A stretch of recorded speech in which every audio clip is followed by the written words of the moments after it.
Magandang umaga po sa ating lahat. Narito ang ating weather update para sa araw ng Huwebes, April 30, 2026.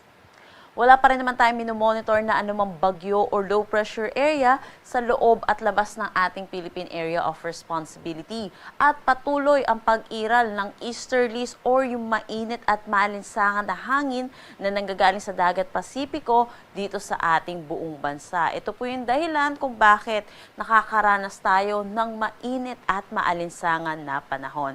Inaasahan din po natin magdadala rin ito ng mga kalat-kalat ng pag-ulan sa ilang bahagi ng Mindanao. Para sa magiging panahon natin ngayong araw dito sa Luzon, asahan po natin ang maaliwalas na panahon. Pero asahan din natin yung init at alinsangan lalo na sa tanghali hanggang hapon. Mababa yung tsansa ng mga malawakang pag-ulan pero may mga posibilidad ng isolated rain showers o kaya mga localized thunderstorm lalo na sa hapon at sa gabi. Agwat ng temperatura para sa Metro Manila, 23 to 35 degrees Celsius, Lawag, 26 to 33 degrees Celsius. For Tuguegarao, 26 to 37 degrees Celsius, Baguio, 18 to 24 degrees Celsius. For Tagaytay, 24 to 33 degrees Celsius, at Legazpi, 25 to 32 degrees Celsius. Para naman dito sa may Dinagat Island, Surigao del Norte, Surigao del Sur at Davao Oriental, inaasahan po natin dulot ng easterlies ay makakaranas sila ng mga kalat-kalat na pag-ulan. Para naman dito sa may Palawan, Visayas at nalalabing bahagi ng Mindanao, maaliwalas na panahon naman din ang ating aasahan. Pero yun din po, asahan din natin yung init at alinsangan lalo na sa tanghali hanggang hapon, and then yung mga localized thunderstorm lalo na sa hapon at sa gabi.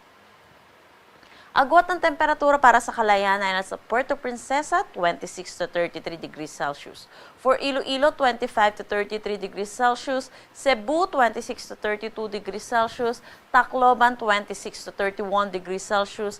Cagayan de Oro, 26 to 32 degrees Celsius.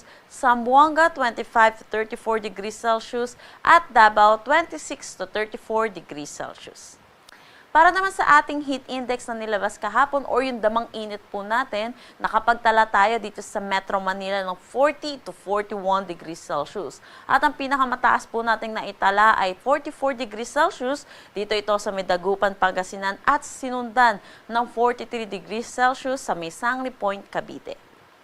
Para naman sa ating forecast na heat index ngayong araw dito sa Metro Manila, posible ang 40 to 42 degrees Celsius at ang pinakamataas natin posibleng maitala ngayong araw ay 43 degrees Celsius sa dalawang lugar sa Sangli Point, Cavite, pati na rin sa may Aborlan, Palawan. Yun po, patuloy po natin pinapaalalahanan ang ating mga kababayan na mag-ingat po dala na itong init na panahon dahil yung matinding exposure po sa init ay may risk po sa ating kalusugan. Iwasan po natin lumabas ng tanghali hanggang hapon pero kung hindi po natin maiiwasan ay magdala po tayo ng pananggalang sa init at uminom po tayo ng maraming tubig.